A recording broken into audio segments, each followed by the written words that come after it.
Tell me a little bit about Dylan. What kind of kid has he been growing up? What's he like? What is he into? You know, so many people have asked me that. Dylan is just a very humorous kid. He's got such a great sense of humor. Always made us laugh. Very conscientious, very selfless, very caring, very giving. Just an awesome, awesome kid. I never really had any issues as far as him.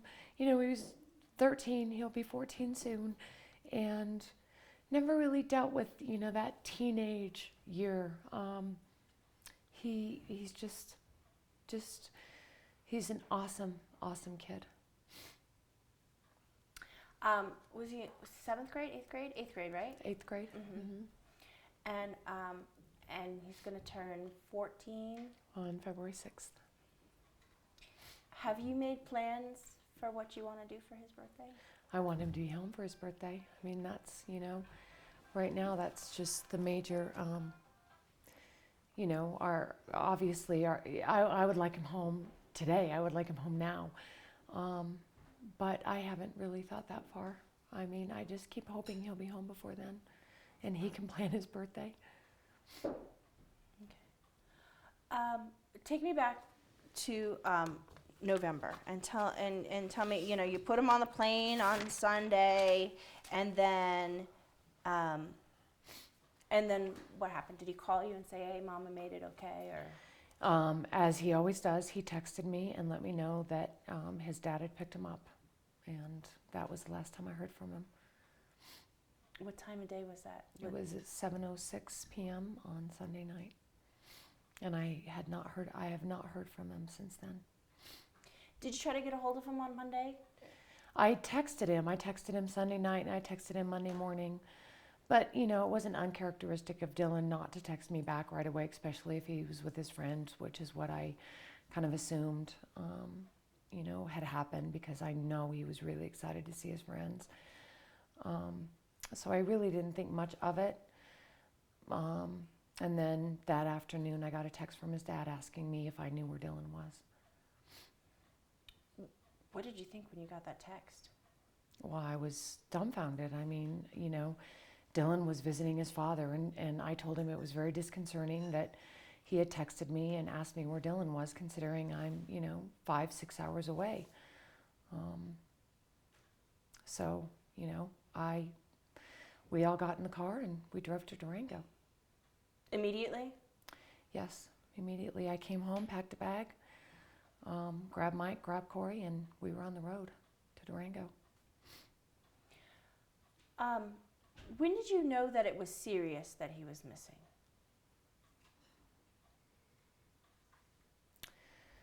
That's a tough question. I mean, it was serious when, his dad texted me and said he hadn't heard from him. But I never thought that, we'd be sitting here 2 months later and he wasn't here. So I guess the seriousness just grew and grew and grew as time went by. We were talking. There's those pictures from the airport and from Walmart, right, where he's in that outfit with the Blue Devils hat? And the T-shirt, and do you think that when he went missing, he was probably still wearing that? Yes, I do. Dylan didn't change his clothes often.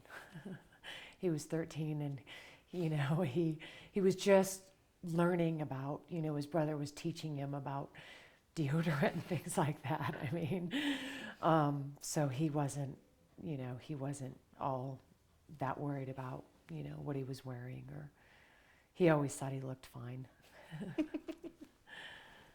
A typical 13-year-old boy. Yeah. He likes sports, especially baseball, right? Mm-hmm. Yeah. He loved sports. I mean, that was him and his brothers. He loved throwing the football around with his brother. He didn't necessarily like playing. I mean, he liked to play football. He just wasn't all that big on the tackling and, the pain. So he really enjoyed baseball, though, and really enjoyed playing baseball. Um, so you guys moved here last summer. Did he? Did he want to be here? Was he acclimating well? Do you think there's any possibility that he just, was being bullied or anything like that? No, absolutely not. He loved being here. He loved his friends. He made so many friends here. He loved going to Skate City with his friend Joe and all of his friends in our old neighborhood in Car Springs. No, and he woke up every morning bright and early for school because he was excited for school.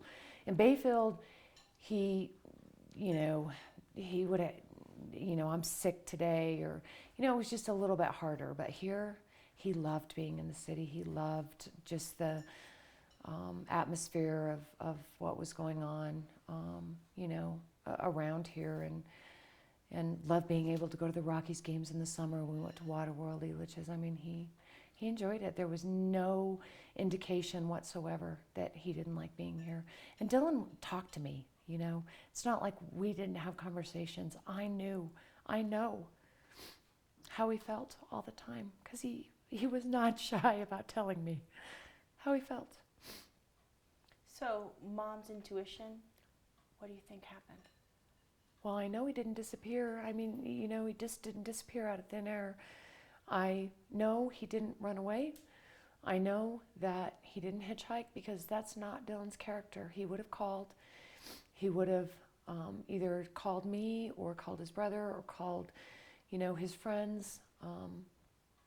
It's hard, I have my own theories in my head, but I know what he didn't do, and I know how he didn't vanish.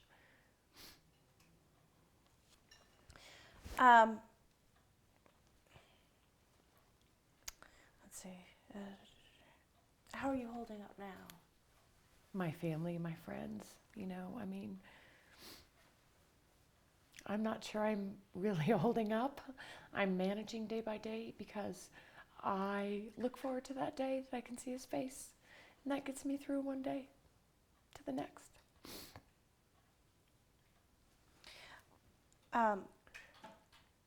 Okay, so we talked a little bit about what Dylan's backpack looked like. Mm-hmm. Did it strike you as strange that there was nothing at his dad's house?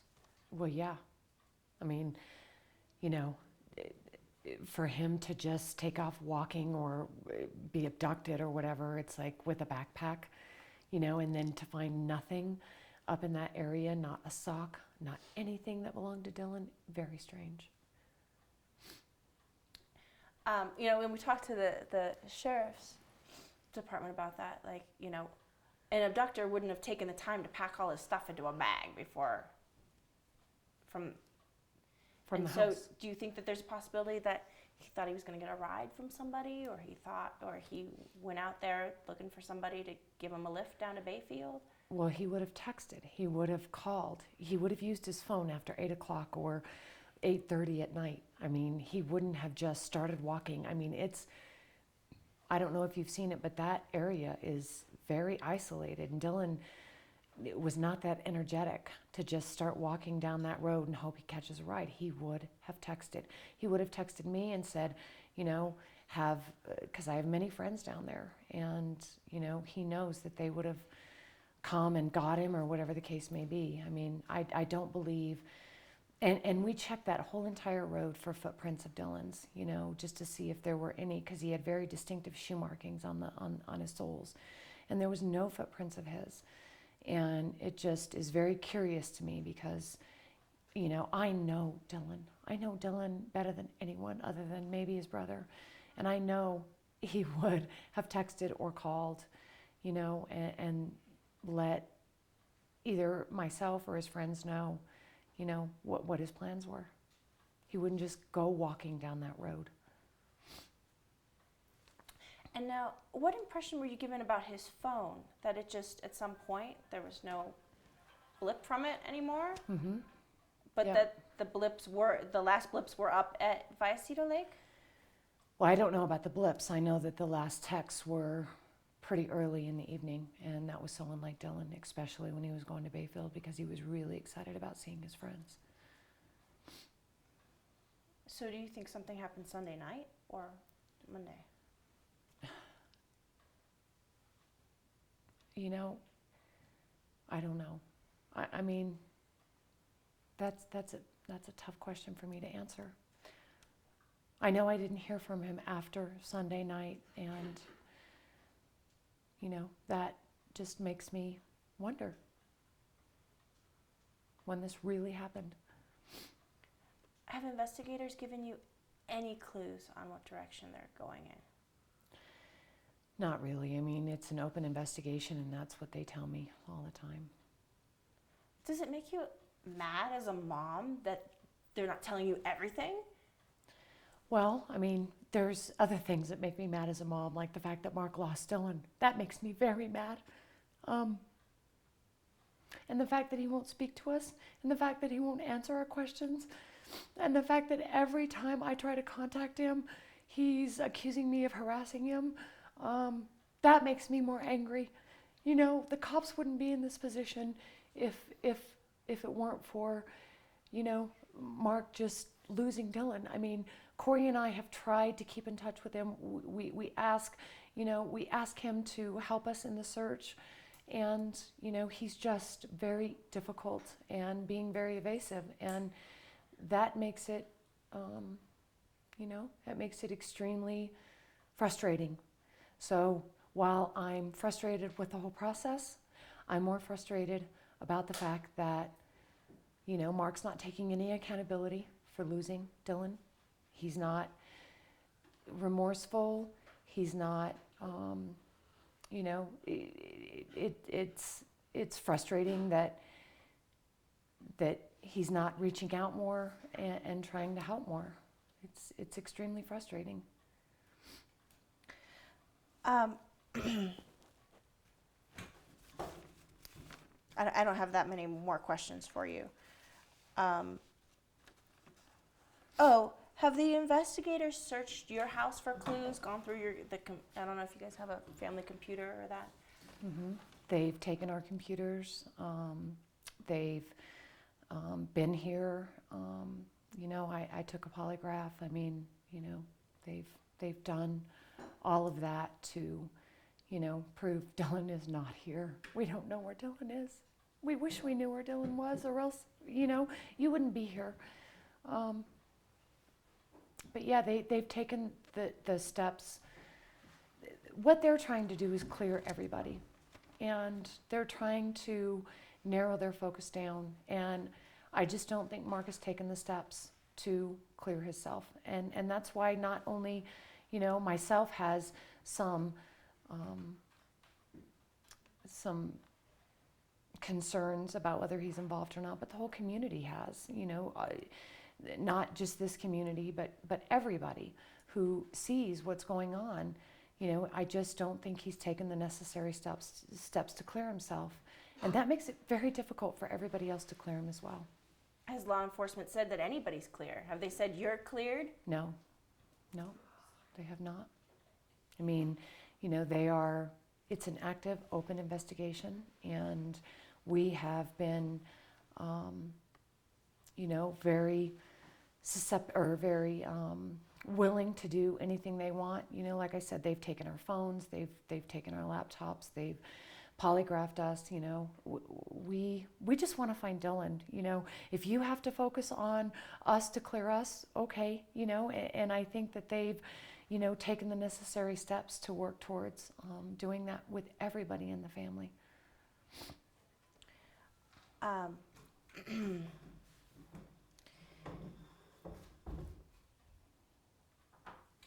Let's see.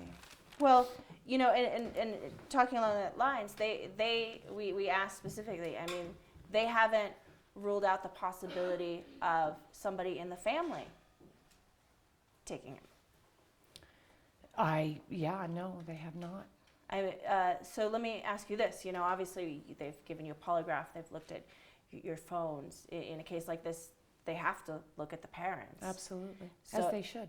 So I have to ask this. Did you have anything whatsoever to do with Dylan's disappearance?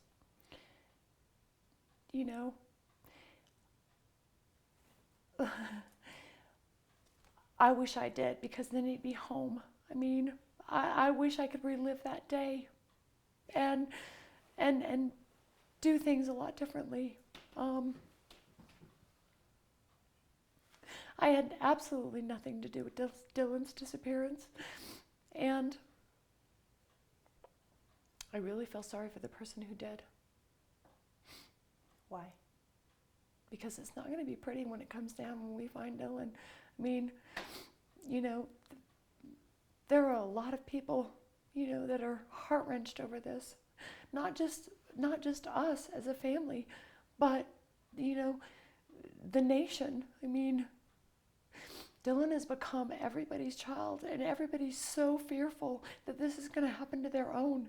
And so they really want closure, as we all do. I want closure more than anything.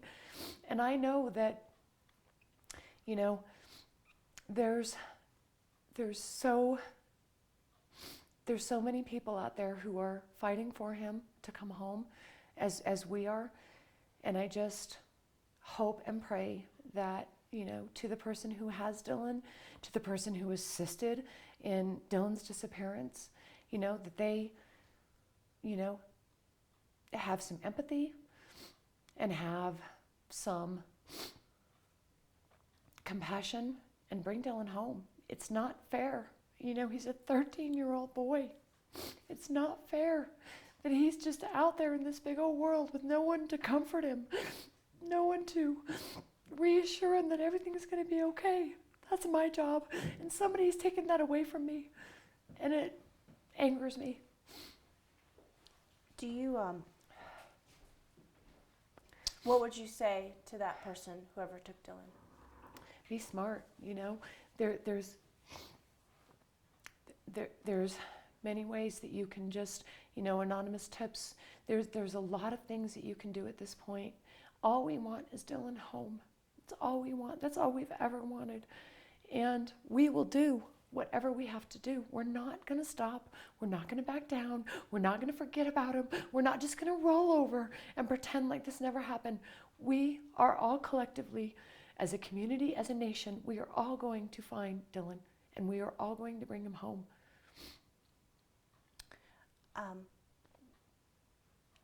Then you think he's still alive? Oh, I have to hope for Dylan. I mean, I'm his mom. I can't even. I can't focus. There's no reason to believe he's not. And so I will always hope for Dylan.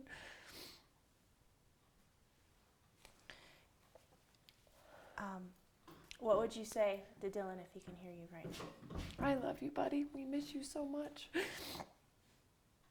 You're the missing part. And we need you home, and we will bring you home, no matter what it takes. No matter what rivers we have to cross, what you know, what boundaries we have to cross.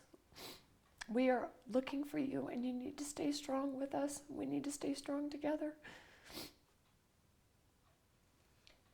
And any questions from you?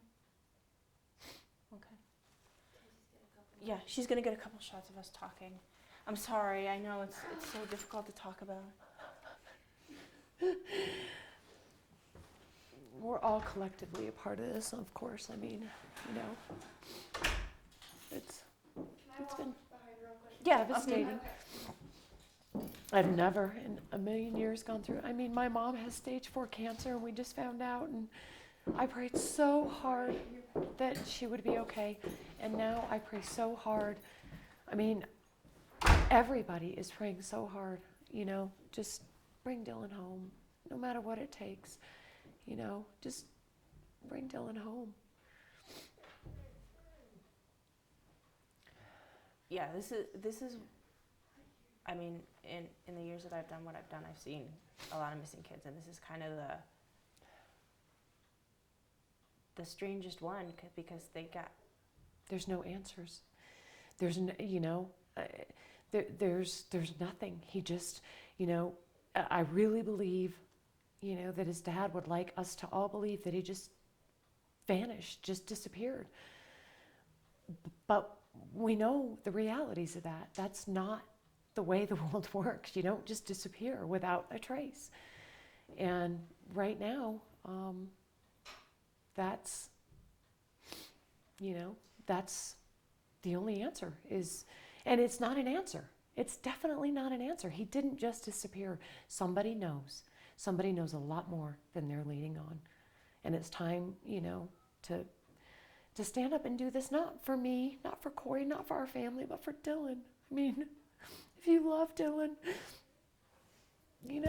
stand up and set him free. I mean, he's not happy. I know he's not happy. He loves his environment. He loves his family. He just wants to be a normal 13-year-old kid. He doesn't want to be trapped in this, world of missing. It's not fair to him. Obviously, I know that there are some like hearing for your custody case, and they talked to Dylan, or Dylan said something, but they won't tell anybody what he said back in September, right? The judge made it very clear when he spoke with Dylan one-on-one that he would not release those records. They were released to law enforcement, but they won't release them to, anybody other than law enforcement. Doesn't that make you like, what could have been in there that was so?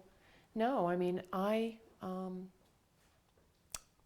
how Dylan felt. I mean, I am not concerned about, what I want those records to be released to the investigators so that they can find, whatever clues that might be in there.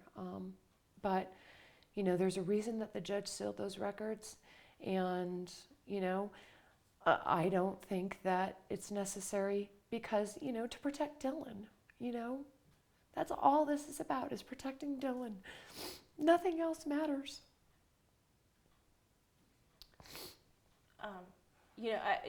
Though the records they did let us see had to do with some family violence in the past, do you think Mark is violent? I think Mark, has those tendencies. Do you in any way suspect that they got in some kind of argument or something like that? I hope to believe with all my heart that Mark would never hurt his own son. But you say you hope to believe. I just have to believe that I didn't pick so wrong that, he would hurt his own son.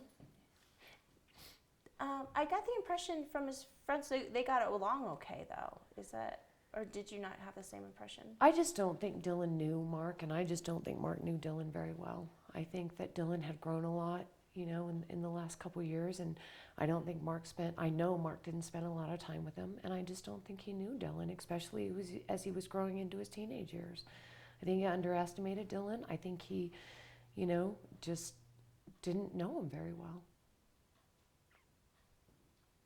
Were you afraid to let him go for Thanksgiving in the first place? No, I wasn't afraid. I never had any reason to believe that Dylan would just disappear into Mark's watch. I never had any reason to believe that. So, while Dylan was, he was excited because we were having a big Thanksgiving thing here, and so he wanted to be here, but he was also excited about going to Bayfield to spend some time with his friends. And I never had any reason to believe that, Mark would hurt Dylan, or that, Dylan would just disappear under Mark's watch. So even though you guys had your differences, you felt like he was an adequate, responsible parent? I felt that he was, yes. Okay. I look back now and wish I could relive that day. Because Dylan's not here now.